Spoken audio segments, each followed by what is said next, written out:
Well, good morning. Happy to be joined today by Joe diGenova, legal analyst and former U.S. Attorney to the District of Columbia. Joe, hope you had a nice weekend. Welcome back to Mornings on the Mall, sir.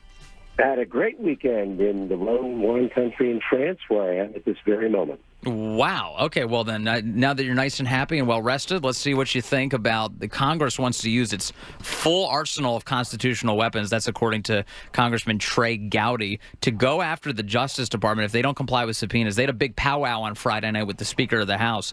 What actions could Congress take here, and is there any chance that they could be effective in getting some documents out of the Justice Department? Perhaps they could be, but here's what's going on. Remember, Congress could hold somebody in contempt, like they did Eric Holder. Congress could impeach someone, which they've done before, but rarely. Remember what caused this crisis in the most recent 48 hours. The IG produced a report about Comey and company, and in it was a little text message from Peter Strzok to Lisa Page when she was worried that Trump might be elected, and he said, no, we'll stop him.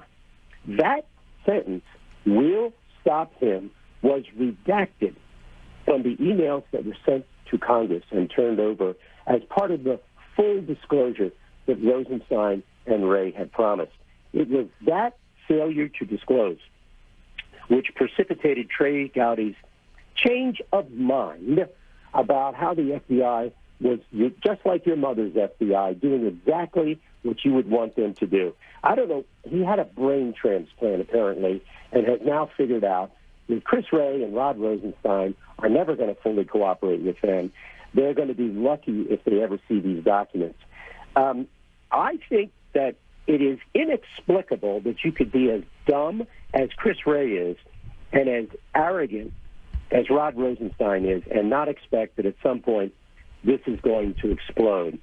The fact of the matter is, if you saw Chris Wray's news conference after the IG's report was issued, you watched one of the most incredibly incomprehensible, horrible performances by anybody, let alone the senior policeman of the United States. That news conference where they said they're going to give bias training to all FBI employees was an embarrassment. It looked like something out of a very bad movie. If the people who need the bias training are not the agents on the street, it's the people on the 7th floor of the FBI building. That was an insult to everybody who works for the FBI for that moron, Chris Wray, to stand up and said what he did. So we know now that they're keeping things. That they're not giving them to the House Oversight Committee, but they gave it to the IG, and that's how we found out, as you said here. So they can hold them in contempt of Congress, maybe impeach them. Does that get us any of the information we want? Not necessarily, and there are all sorts of reasons why that could occur.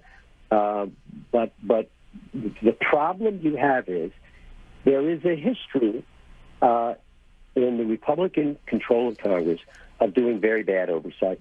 And this is what happens. This is the price you pay when people believe you're not serious about oversight.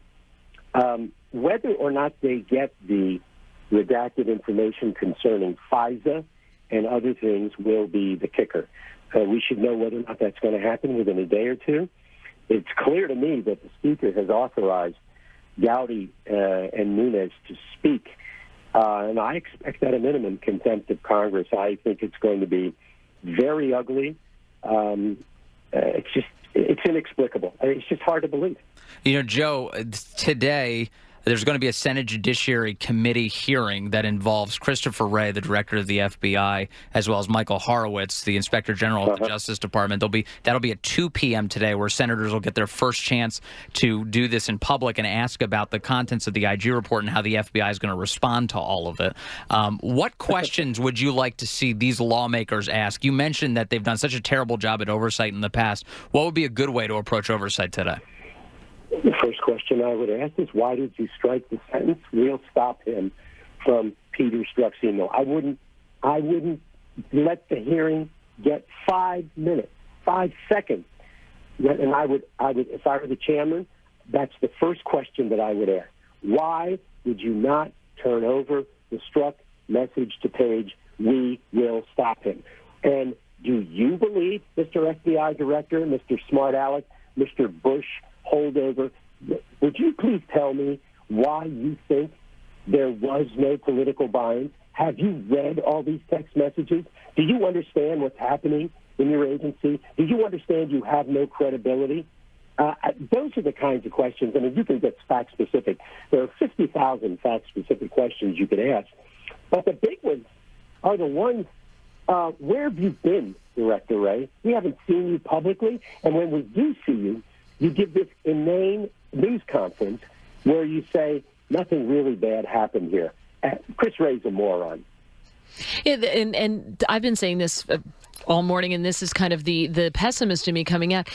I can pretty much tell you what I think they're going to say is, oh, well, we didn't mean, that was an oversight. We didn't mean to keep that one out. Someone forgot to put that in. It's going to be some low-level person who was collating all these emails, forgot to just happen to put that text message in there. That was our bad. Sorry. Well, it's not going to work this time because this has happened repeatedly. Mm-hmm. So, if someone kept that out and they weren't aware of it, then they're lousy managers. I don't know precisely where we are in the management of the FBI and DOJ. Initially, we thought that there had been a peace made between the White House through Don McGahn's office, the White House counsel, and Wray and Rosenstein. We're not sure if that's still the case. The president seems to be saying things like, well, I think Wray's trying to do the right thing. Mm-hmm. We don't know what the president is hearing. But we do know this. Pardon me. We know that the members of Congress who care deeply about this, like Gowdy and Nunes and Goodlatte, know exactly what's going on in the Bureau, and they are not happy. And the American people should understand that not only did Comey and Strzok and Page and Lynch and all those people, Sally Yates, do severe damage to the DOJ and the FBI, but the current occupants of those offices are piling on with worse damage because they have managed the explanation of what happened in such a horrible way, with such incompetence, that it now looks like they're covering up. And I must say, based on the available objective evidence, it looks like Chris Wray and Rod Rosenstein are covering up. All right, let's hope for a sincere round of questioning today before the Senate Judiciary Committee hearing. Again, that hearing kicks off at 2 o'clock today. Michael Horowitz and Chris Wray doing that. Thank you, Joe diGenova. Really appreciate you stopping by, as always, on Morning Call. Anytime. Thank you. Man, drinking wine. That guy's having a good time. He's having a good time. You're just jealous. I know. I'm jealous. We'll all do that one day.